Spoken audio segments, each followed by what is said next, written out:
নমস্কার। প্রতিদিনের বাক্যতে আপনাদের সবাইকে প্রভু যীশু খ্রিস্টের নামে শুভেচ্ছা ও শুভকামনা। আসুন প্রভু নিজ বাক্যের দ্বারা আমাদের সাথে কি বলতে চান সেটা শুনি। পাঠ করছি প্রকাশিত বাক্য তার 11 অধ্যায়ের 17 পদ থেকে। হে প্রভু ঈশ্বর সর্বশক্তিমান, তুমি আছো ও ছিলে, আমরা তোমার ধন্যবাদ করিতেছি, কেননা তুমি আপন মহা পরাক্রমে গ্রহণ করিয়া রাজত্ব করিয়াছ। প্রভু নিজ বাক্যের দ্বারা আমাদের সকলকে আশীর্বাদ যুক্ত করুন, আমেন। প্রিয়জন, আজকে এই বাক্যের দ্বারা প্রভু আমাদেরকে কি মনে করে দিচ্ছেন?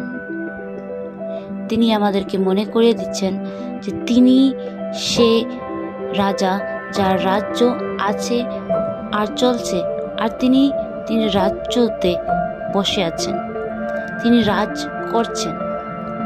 প্রিয়জন, আজকে আপনার আর আমার একটি কথা মনে করার জন্য দরকার, সেটা হচ্ছে সর্বশক্তিমান প্রভু যে আমাদের ঈশ্বর, তিনি আগেও ছিলেন, এখনো আছেন আর অনন্তকাল থাকবেন।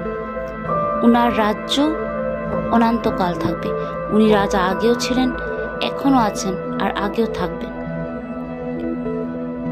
আর সেই রাজ্যের মধ্যে তিনি যদি আপনাকে আর আমাকে নিজের ছেলে বা মেয়ে বলে, নিজের বাচ্চা বলে, নিজের সন্তান বলে গ্রহণ করেছেন, তো তার জন্য কি আমরা ওনাকে ধন্যবাদ দিতে পারি না?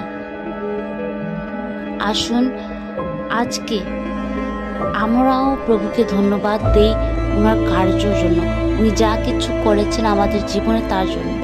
আসুন নিজের জীবনকে, নিজের পরিবারকে প্রভুর হাতে সমর্পণ করে ধন্যবাদের সাথে আরেকটি বার সকল কিছুকে প্রভুর হাতে সমর্পণ করে। দয়ালু প্রভু, তোমার চঞ্চলে আসে বসে প্রভু ধন্যবাদ দেই এই বাক্যের জন্য, আর আমাদেরকে সাহায্য করার জন্য ধন্যবাদ। তো আমাদেরকে নিজের বানাবার জন্য ধন্যবাদ।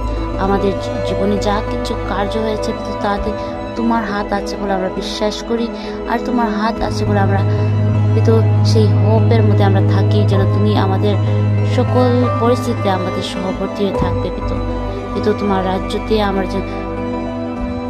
যখন আছি তো আমরা ভালোই থাকবো, আমরা বিশ্বাস। কিন্তু আজকের পুরো দিনটাকে তোমার হাতে সমর্পণ করে, আর যে কেউ এই বাক্যকে শুনছে ওনাদের সবাইকে তোমার হাতে সমর্পণ করে এই ক্ষুদ্র বন্দিকে প্রভু যীশু খ্রিস্ট তোমার নামে চাই, আমেন।